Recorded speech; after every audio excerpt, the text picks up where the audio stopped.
Est-ce que tu as déjà ressenti une peur qui semblait prendre toute la place? Parfois, on n'est même pas dans la situation réelle qui est devant nous, mais c'est simplement que notre cerveau est en train d'imaginer une conversation qu'on redoute, d'une prise de parole qu'on a à faire. Il est en train de s'imaginer un appel inconfortable ou un appel important que l'on doit faire, une décision à prendre, un événement qu'on anticipe. Puis plus on y pense, puis plus la peur grandit. Le cœur, il bat très vite, le mental est en train de s'emballer, le corps est tendu, puis on peut aussi avoir l'impression que cette peur-là est beaucoup plus forte que nous. Mais ce que beaucoup de gens ignorent, c'est que notre cerveau, il code les expériences d'une certaine façon. Puis en PNL, il existe une approche bien intéressante qui permet parfois de diminuer rapidement l'intensité d'une peur. Alors aujourd'hui, je vais te parler d'une technique appelée les sous-modalités. Dans cette vidéo-là, pardon, on va voir pourquoi certaines personnes, certaines peurs, pardon, deviennent si intenses dans notre esprit. On va voir aussi comment notre cerveau construit nos représentations mentales et comment une technique PNL peut aider à modifier l'impact émotionnel d'une image intérieure. Alors, cette approche-là, elle est très intéressante parce que elle va montrer que parfois, ce n'est pas seulement ce que nous pensons qui influence notre émotion, mais aussi la façon dont notre cerveau représente cette pensée-là à l'intérieur de nous. Alors, bonjour et bienvenue sur la chaîne Ondes Positives. Mon nom est Michel, je suis coach PNL, hypnothérapeute et sophrologue. Depuis plusieurs années, moi, j'accompagne des personnes qui vivent du stress, de l'anxiété, des blocages émotionnels, des peurs et qui prennent parfois aussi beaucoup de place, ces peurs-là, dans leur vie. Alors, ce que j'aime dans la PNL, c'est qu'elle propose souvent des outils très concrets, simples aussi à expérimenter pour mieux comprendre en fait notre fonctionnement intérieur. La technique que je vais te présenter, ben c'est particulièrement intéressant parce qu'elle nous aide vraiment à voir que notre cerveau, il ne traite pas seulement les idées. Il traite aussi la forme que ces idées prennent dans notre esprit. Alors, pourquoi certaines peurs deviennent si fortes? Ben, quand on a peur, il se passe souvent quelque chose de très précis dans notre monde intérieur. On crée mentalement une représentation de ce que l'on redoute.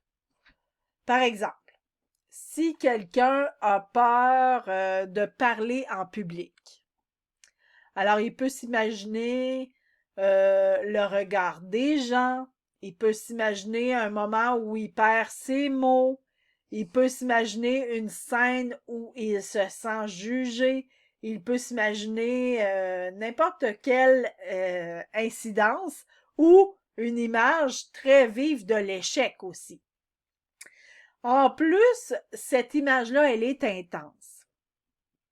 Plus l'émotion peut devenir forte et plus l'image devient intense. Alors, autrement dit, notre cerveau, il ne réagit pas seulement à la situation réelle que l'on vit, Il réagit aussi à la façon dont cette situation-là, elle est représentée dans notre esprit.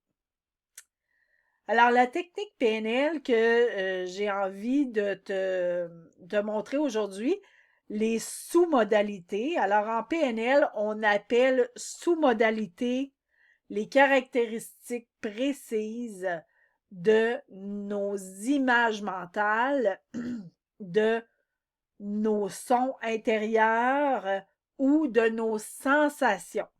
OK?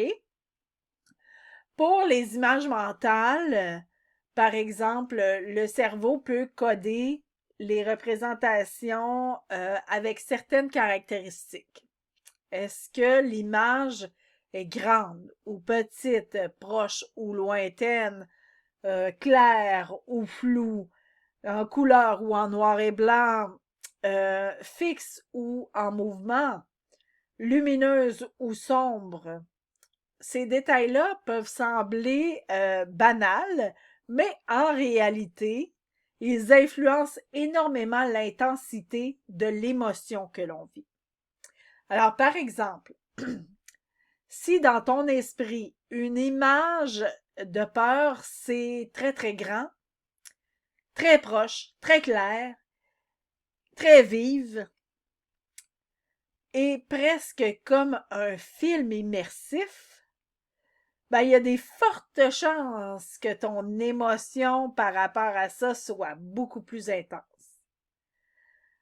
À l'inverse, si cette même image-là devient plus petite, plus loin, plus floue, plus terne, ou même un peu plus ridicule, ben, l'intensité émotionnelle peut déjà commencer à baisser.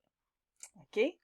Alors, pourquoi cette technique-là fonctionne? Ben, cette technique-là, elle est intéressante parce qu'elle agit directement sur la façon dont le cerveau code l'expérience.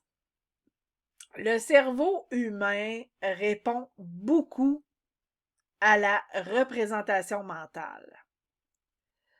Donc, c'est pour ça que deux personnes peuvent vivre une situation semblable, mais ne pas ressentir toutes les mêmes choses. OK? C'est pas seulement la situation qui compte, évidemment. C'est aussi la manière dont elle est enregistrée et rejouée intérieurement. Alors, donc, la façon dont nous percevons tout ça. OK? Alors, modifier les sous-modalités, c'est donc changer certains réglages dans la façon dont ton cerveau présente l'image. Puis parfois, le simple changement suffit pour diminuer la peur. Je te donne un exemple bien simple. Imagine que tu penses à une situation qui te fait peur. Dans ton esprit, tu vois peut-être une image très proche, très nette, très grande aussi. Maintenant, imagine que tu prends cette image-là et que tu la repousses loin devant toi, puis tu la rends plus petite. Puis tu diminues la couleur aussi pour la rendre presque noir et blanc. Et tu la rends un peu floue. Et si tu veux, là, plus loin, tu peux même imaginer lui donner un côté un peu plus abstrait ou absurde ou moins sérieux. Bien souvent, quand on fait ça, ce qui arrive, c'est que l'émotion change. Pas forcément à 100% en quelques secondes, mais dans tous les cas, souvent, c'est suffisant pour retrouver un peu plus de calme et de contrôle. En passant, là, on l'a fait avec une image, mais ça peut être aussi si tu vois une scène dans ta tête. Alors, peut-être que si tu vois quelqu'un qui te parle dans ta tête, je veux dire, si ta peur, c'est en lien avec une personne en particulier qui te crie après régulièrement ou alors cette personne-là, si tu la vois dans ta tête, tu peux lui donner une voix ridicule, une voix de Bugs Bunny ou d'un dessin animé. Ça peut être très, très bon de faire ça. Justement, ça va faire en sorte que tu vas la voir différemment. Pas la personne en tant que telle, mais je veux dire, cette peur-là que tu as de cette personne-là ou de cette situation-là va faire en sorte que tu vas la voir différemment. Donc, l'exercice que je te propose, bien sûr, c'est un exercice pour t'aider à vraiment prendre ce recul-là par rapport à cette peur-là ou ces peurs-là.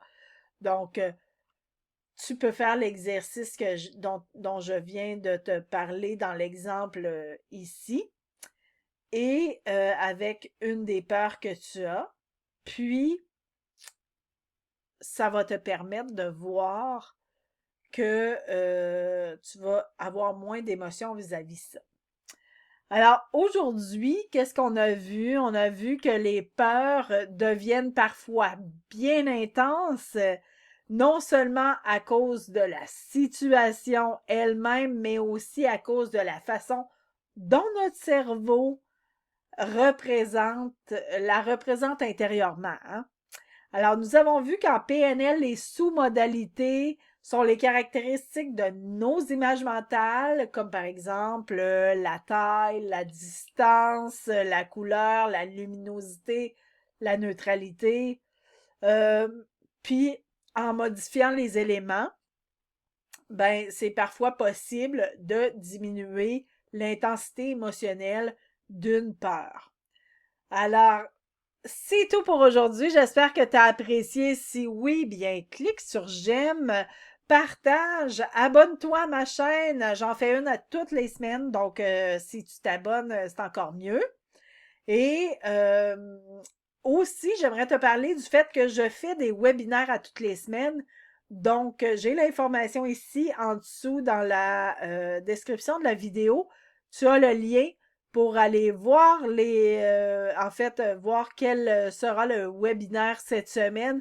Tu peux aller t'inscrire de par ce lien-là aussi si ça t'intéresse. Reste à l'affût, j'en ai une à toutes les semaines, donc tu peux aller voir à toutes les semaines si jamais ça t'intéresse. C'est complètement gratuit, alors ne te gêne pas. Également, tu peux aller t'abonner à ma page Facebook pour avoir encore plus de contenu intéressant et gratuit. Donc, n'hésite pas, va tout de suite voir tout ça. Et on se revoit très bientôt. D'ici là, prends bien soin de toi. Je te souhaite plein de bienveillance et à très bientôt.